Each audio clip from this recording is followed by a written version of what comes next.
Well, let me begin with two caveats, pitfalls that I think we should be careful to avoid. It's very important to have this meeting about Gaza, one of the most disgraceful situations in the world. But we should remember that it's only in U.S. and Israeli policy that Gaza is separated from the West Bank. They're a unity, one unit, what's left of Palestine, 22% of the original mandate. Now, it's very important for the U.S. and Israel to separate the two and isolate them.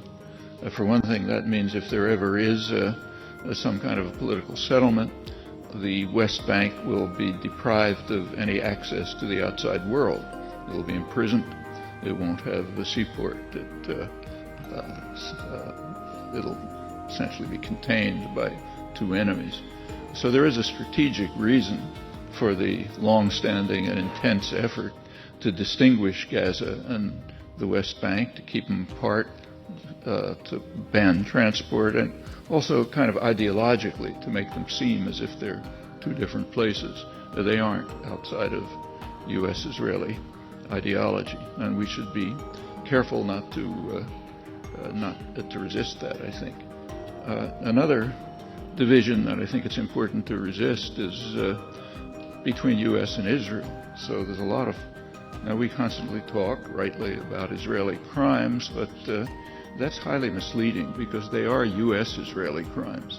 There's nothing that Israel does that goes beyond what the United States authorizes and, in fact, directly supports with economic, diplomatic, military, and also ideological support. That is, by framing issues so that there is this First Amendment exception that Nancy mentioned.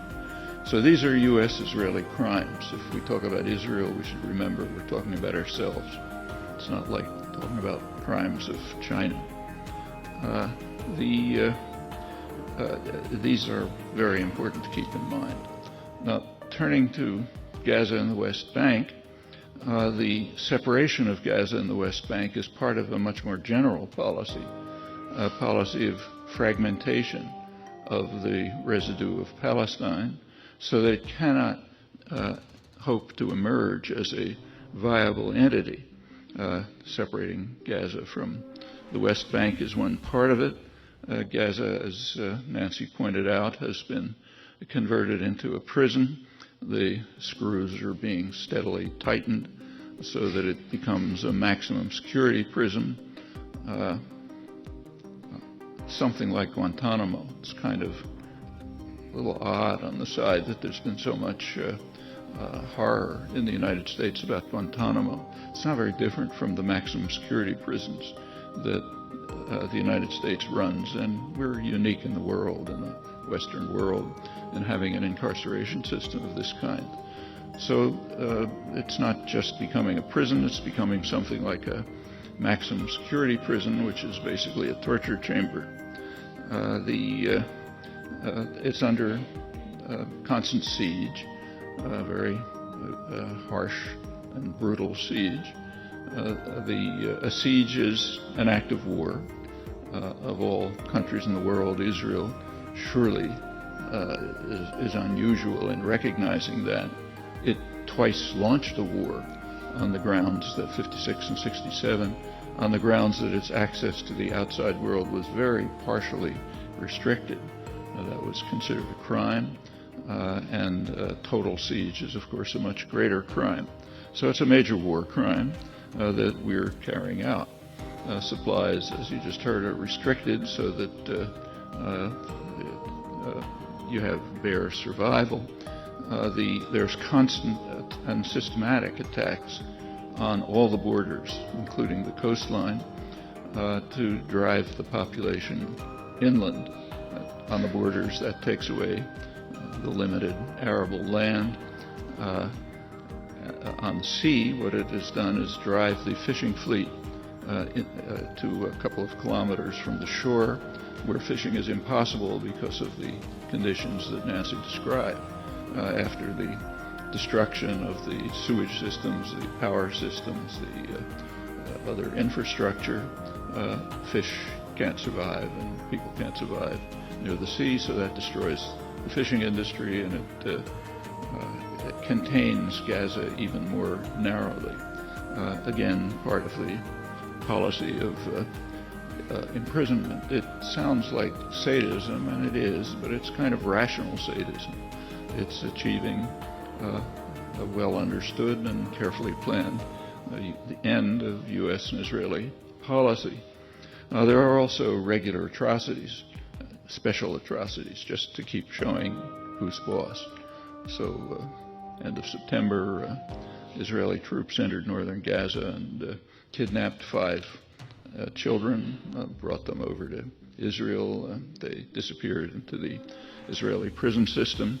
Nobody knows too much about it. It includes secret prisons, which occasionally surface. It's estimated that roughly 1,000 people are there, often for years, without any charge at all, just hidden away somewhere. So these kids probably joined that. All of this happens with total impunity. It happens regularly. With complete impunity, that's part of our ideological contribution to ensuring the crushing of Palestinians. It's been going on for decades, in fact, in Lebanon and in the high seas. Israel has been kidnapping, hijacking boats on the way from Cyprus to Lebanon, capturing or sometimes killing passengers, taking them to Israel, keeping them as in prisons, sometimes for decades, sometimes as hostages for eventual release. No charges. Often we only barely know where they are by occasional surfacing of stories about secret prisons, which aren't published in the United States, though they are in Europe and in Israel. And this is again done with complete impunity because we permit it. We say we're not going to talk about it, so therefore impunity. This is worth remembering when you read about the what's considered now one of the primary barriers to negotiations, the fate of an Israeli soldier, Gilad Shalit, who was captured at the border on June 25th, 2006. Well, capture of a soldier of an attacking army is some sort of a crime, I suppose. It doesn't rank very high among crimes. And against the background of constant hijacking boats, kidnapping of civilians, killing of civilians on the high seas in Lebanon, it doesn't rank very high. And the situation is made even more dramatic by the fact that one day before Corporal Shalit was captured on the border, Israeli troops entered Gaza City, kidnapped 2 civilians, the doctor and his brother, spirited them across the border, and they too disappeared into the U.S.-backed Israeli secret prison system. And nobody's talking about negotiations to get them out. They're Arabs, so they have no human existence. So we don't talk about them, and in fact it was barely reported here because it's insignificant. But that's Shalit ought to be returned in a prisoner exchange, but that's a toothpick on a mountain, but the one that we talk about.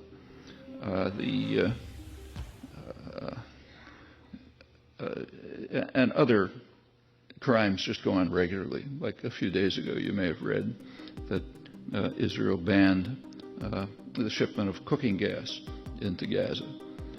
Just an act of gratuitous cruelty. It means that it's used for almost everything. So that's gone. The water system is under very severe attack. The International Committee of the Red Cross and the UN Environmental Protection Agency, which work there, estimate that by now only maybe 5 to 10% of the water, the very limited water in the Strip, is used.